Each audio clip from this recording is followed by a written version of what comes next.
Olá, hoje é quinta-feira, 28 de novembro de 2024. Ontem à noite, finalmente veio a público o tão aguardado pacote de medidas fiscais para viabilizar o cumprimento do arcabouço fiscal. Era para ser um pacote centrado no gasto, com mudanças nas regras que fazem com que as despesas obrigatórias subam de forma incompatível com os limites do arcabouço fiscal, né?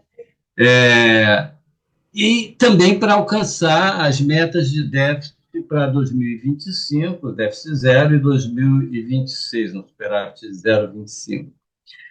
Mesmo apesar disso, né, de ser algo que se aguardava e se demandava, né, é, quando o teor do pacote vazou, ontem, no meio da tarde, ou no começo da tarde, os mercados de ativos tiveram uma péssima reação, que prosseguiu hoje de manhã, hoje, quinta-feira, pela manhã, até agora, né? Ontem o dólar subiu 1,8% diante do real, isso num dia em que o dólar estava se desvalorizando frente a outras moedas, né? E a Bolsa caiu 1,7%. Os juros futuros também dispararam. No caso do papel para início de 2029, do contrato para início de 2029, subiu de 13,08% para 13,45%, só na parte da tarde, né? Hoje continuou, até o momento que nós estamos gravando esse podcast, início da tarde de quinta-feira, o dólar subiu mais 1,2%, encostou, chegou muito próximo dos R$ 6, enquanto que a Bolsa caiu mais 1,2%, baixando lá para em torno para casa dos 126 mil pontos. Por que essa reação é tão negativa e que complica muito as coisas para a política econômica, para o governo? Em primeiro lugar, porque o pacote veio desidratado, bastante desidratado em relação ao que vinha sendo anunciado, né, esperado recente, nos últimos dias, né, na verdade, nas últimas 3 semanas, pelo menos. Né? Isso dá uma sinalização negativa. Em segundo lugar, porque o pacote ele era um pacote de redução de gastos e vem encabeçado por um mega aumento de gasto tributário, ou seja, um mega aumento do déficit associado à isenção do imposto de renda para aquelas rendas até R$ 5.000 por mês. Isso aí beneficia 36 milhões de contribuintes, e é mais ou menos quase 80%, essa é a ordem de grandeza, dos contribuintes brasileiros, que é uma coisa impressionante. 80% dos contribuintes saem da base tributária, né? E isso aí custaria, segundo estimativas, cerca de 45 bilhões de reais aos cofres públicos. Né? Então, se começar um pacote que é para reduzir o gasto, aumentando o déficit em 45 bilhões, realmente isso passa uma mensagem muito negativa. Né? Embora o governo tenha dito que deve compensar esse montante com o aumento da tributação sobre aqueles que recebem acima de 50 mil, é uma medida de justiça tributária que, nesse aspecto, parece bastante razoável, mas sabe-se que o Congresso tem uma resistência enorme em aprovar aumento de impostos. Né? E por mais que se diga o contrário, há um risco muito grande de passar só a isenção sem a criação de impostos compensatórios, ou pelo menos compensatórios, suficientemente compensatórios para essa queda de arrecadação. Bom, as medidas ainda não estão inteiramente detalhadas, ainda vão ser enviadas para o Congresso, etc., mas a gente pode ver que tem três tipos de medida. O primeiro tipo é o mais importante, é aquele que mexeria, digamos assim, com a dinâmica dos gastos obrigatórios, que é uma questão mais preocupante. Esses gastos obrigatórios não só estavam subindo excessivamente, comprometendo o resultado primário, etc., mas também, como existe um teto de 2,5%, eles estavam tendendo a comprimir os gastos não obrigatórios de uma forma insustentável. É, então, esse tipo de medida, em relação ao que estava sendo aguardado, foi muito pouco. Elas foram bastante desidratadas.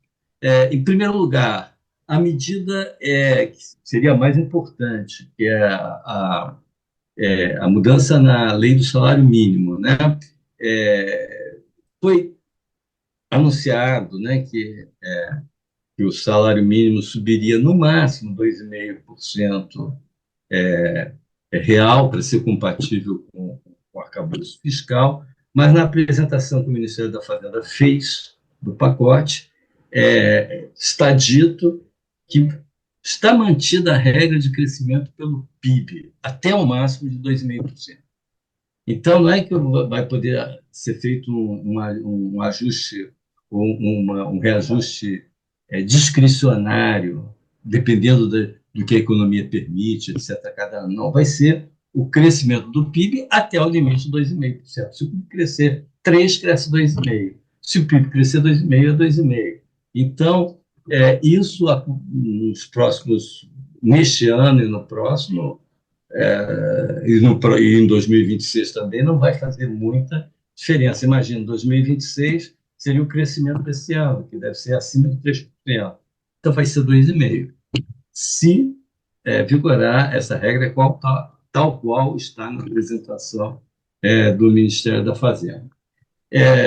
Outros gastos que têm uma dinâmica obrigatória, têm uma dinâmica, na verdade, até explosiva. BPC, não houve medidas para mudar, só o pente fino, que na verdade um requentamento do que já tinha sido anunciado antes, que já estava sendo feito. Não se mexeu nos pisos para saúde e educação, que chegou a ser vinculado. A ministra do Planejamento disse que isso ia ser feito, não foi mexido. O abono salarial, que ia ser 1,5 do salário mínimo, acabou ficando em 1,87 do salário mínimo e vai sendo corrigido anualmente pelo INPC, até chegar a uma vez e meio salário mínimo, que isso aí vai demorar muito tempo. Então, na verdade, esses gastos, né, que tem uma dinâmica muito, né, complicada, uma dinâmica perversa, aí, pouco foi feito. Quer dizer, frente ao que se esperava foi muito pouco. Né? Seguro-desemprego. Não sei se o seguro-desemprego não houve nada, nenhuma mudança. Nada foi anunciado em relação a isso. Agora, as outras medidas são uma série de medidas de pente fino, maior rigor, que é ótimo. Isso sempre deve ser feito. Só que isso não é um pacote de ajuste fiscal. Isso é o que sempre deve ser feito. Vamos usar biometria, vamos fazer recadastramento de quem já está com cadastros atualizados, etc, etc. Isso sempre, para zelar bem pelo dinheiro público, isso deve ser feito continuamente. Né? Vamos ver se isso aí quanto isso aí pode eventualmente render no momento em que o governo busca conter a expansão dos gastos. E, por último, medidas para promover a justiça fiscal, que é ótimo, né? Mas deveria talvez ser discutido em outro contexto, que é importante, porque a gente realmente tem uma estrutura tributária que, em muitos aspectos, é uma estrutura regressiva, etc. Então, você fazer o imposto sobre os que ganham mais de 50 mil reais para compensar os que ganham menos, que poderiam ter aliviado o peso tributário. Isso é uma coisa justa, é ótimo. Mas isso tem um impacto.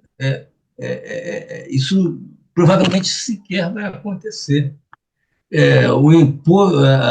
As mudanças também em relação à aposentadoria e pensões dos militares, claro, justo, porque era, era uma camada muito privilegiada em relação aos demais. Mas isso aí tem uma contribuição mínima. Isso aí não é efetivamente uma política que vai influenciar de forma importante nos gastos. Então, queria colocar colocar essa questão de uma forma mais geral, né? Por que, tentando entender aqui por que houve essa reação negativa, mas vamos agora aguardar aí o detalhamento das medidas para poder, inclusive, fazer estimativas quantitativas mais minimamente precisas, né? Que a gente só vai poder fazer isso na medida que as medidas sejam detalhadas, enviadas ao Congresso, etc, etc.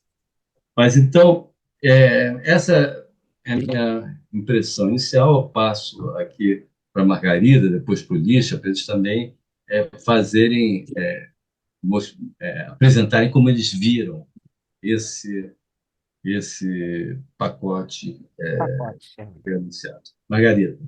De fato, Francisco Eduardo, a revisão dos gastos, a revisão da dinâmica dos gastos obrigatórios, essa realmente não foi feita, né? O salário mínimo, inclusive, ficou com uma regra um pouco diferente daquela que a gente esperava, né? Mas aí que eu ainda chamo atenção para algumas outras regras que aparecem nesse pacote, né? Regras em relação às emendas parlamentares, que é algo que tem dado assim muito trabalho na elaboração do orçamento desde 2015 para cá, particularmente 2021, 2022, elas cresceram muito, é sempre um objeto aí de muita briga, muita disputa entre o Executivo e o Congresso, que argumentam com os congressistas, nós temos que participar orçamento, que nós somos eleitos, e o executivo diz, não, mas peraí, eu estou com o orçamento apertado, eu preciso disso, enfim.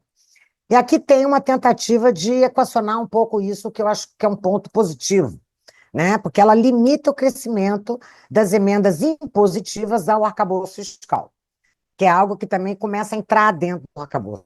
Acho que entra dentro. Quanto mais gasto entrar na regra do teto do gasto, 0,6 até 2,5 acima da inflação de crescimento, é bom, porque suaviza, adia, né? Aumenta a possibilidade do gasto teto ser cumprido. Então, essas emendas impositivas, que agora sujeitas, o crescimento delas, são as emendas individuais e de bancada. Para as emendas não impositivas, que é a terceira categoria de emendas parlamentares, são aquelas antigas emendas de comissão, emendas de relator, né? Que isso deu origem, elas acabaram por regra do Tribunal Superior, do Supremo Tribunal Federal, e viraram, então, emendas de comissão. Elas não são impositivas, mas também são discricionárias e sempre tem a discussão, na hora de cortar uma despesa discricionária, o executivo quer cortar aí, e o Congresso diz não, aí não. Então, agora também teremos uma regra, elas não poderão ter crescimento real, e 50% das emendas de comissão irão para o Sistema Único de Saúde. E quando houver a necessidade de bloqueio de despesas discricionárias, que as obrigatórias não podem ser nem contingenciadas nem bloqueadas, o bloqueio será proporcional aos bloqueios do poder executivo, limitado a 15% do total das emendas. Então, tem uma trava. O executivo, para o ano que vem, por exemplo, esse valor de 15% dessas emendas de comissão respondem por 7,5 bilhões de reais para o orçamento do ano que vem. Então, isso é uma coisa também bastante boa, né? Uma manobra contábil que entrou nessa discussão também nesse pacote. Pelas novas regras, isso é PEC, tem que ser passado é uma PEC, é uma proposta de emenda complementar, o que eu vou citar agora. 20% da complementação da União ao Fundeb será para a criação e manutenção de matrículas em tempo integral na educação básica pública. Essa medida, ela envolve aí 4,8 bilhões de reais para o ano que vem. Aqui tem uma manobra contábil, que é a seguinte: O Fundeb, nas regras atuais do arcabouço, tem as suas despesas fora do teto de gastos.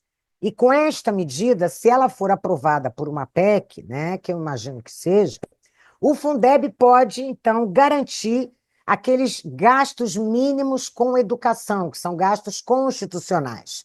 Então, nós temos aí 4,8 bilhões de reais para o ano que vem, que é um espaço fiscal que foi aberto no teto do gasto primário. Porque as emendas, gasto mínimo com educação, e saúde também, né? Educação está dentro do gasto primário, do teto do gasto, e o Fundeb está fora. Então, quando você permite que o Fundeb possa financiar parte do mínimo com educação, você libera 4,8 bilhões de reais no gasto sujeito ao.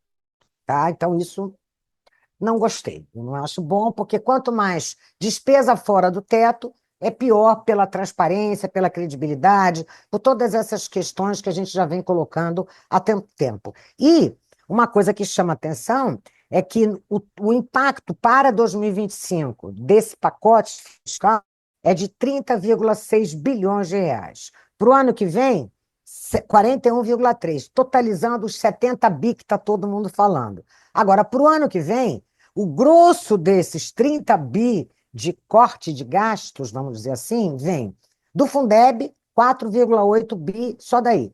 Da desvinculação das receitas da União até 2032, no valor de 30%.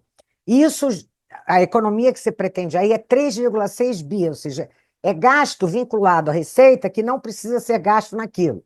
Provavelmente vai ser em outro gasto, né? E o governo está contabilizando como queda de gasto, que não necessariamente será, porque é uma liberação de receita vinculada que ela perde essa vinculação.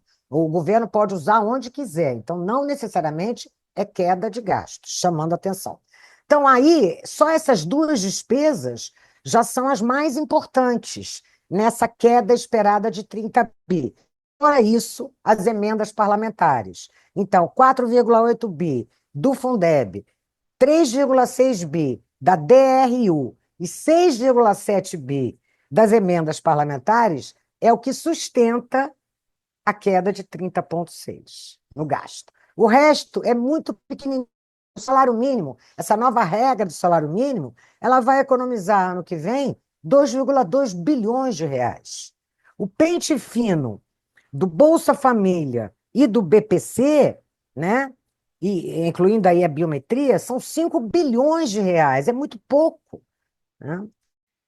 Isso não tem muito mais. O abono salarial vai economizar 0,1 bilhão de reais. É muito pouco. Então, isso é que chama atenção e realmente é a frustração que temos todos nós, que com certeza, em 2026, a gente estará de novo discutindo uma revisão dos gastos obrigatórios ou revisão das regras fiscais, que é pior ainda, né? Do arcabouço.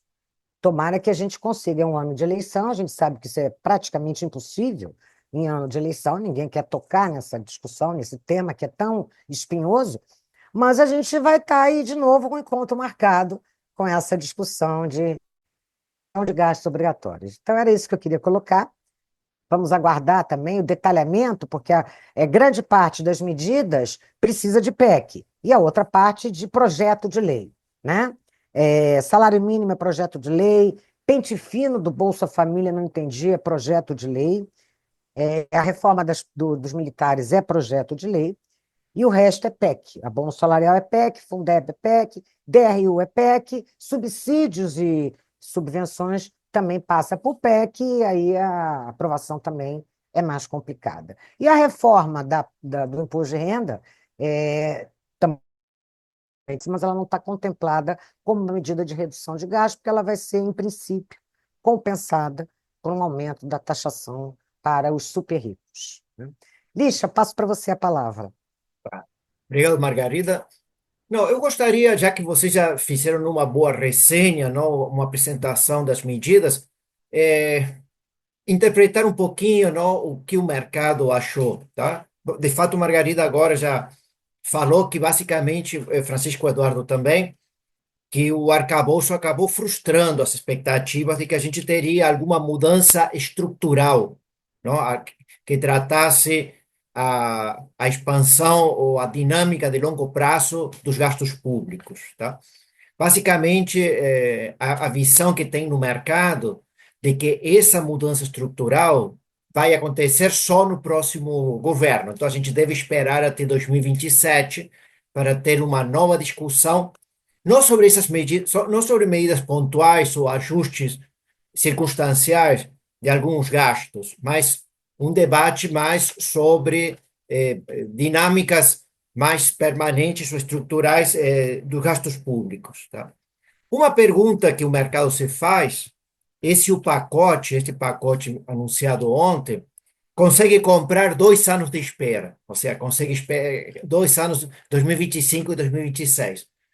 A professora Margarida já nos deu a resposta de que não. Ou seja, em princípio, poderemos ter um shutdown, podemos ter alguma crise, alguma revisão já em 2026 e deveremos ter alguns pequenos ajustes, tá? Mas tem dentro do mercado uma visão, digamos, um pouquinho mais otimista de que a gente possa aguentar todo o ano 2026.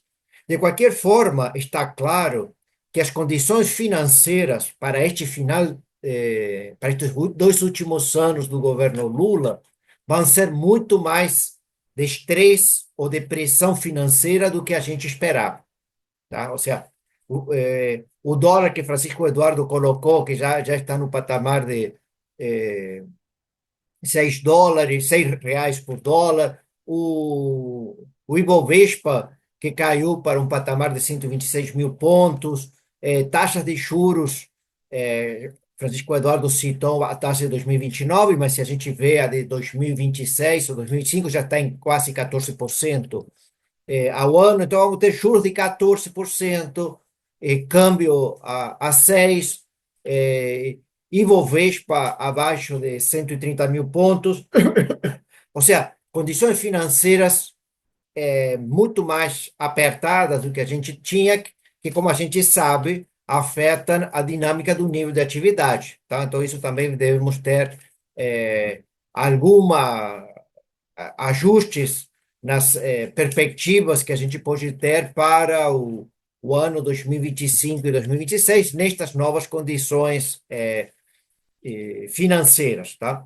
Por outro lado, temos que destacar sempre que temos um cenário internacional também um pouco mais desafiador, basicamente por causa da administração Trump, que existem algumas incertezas, e por causa também dos conflitos, das guerras e dos problemas geopolíticos que hoje a gente tem no mundo e que coloca a situação brasileira numa situação um pouco mais frágil, tá?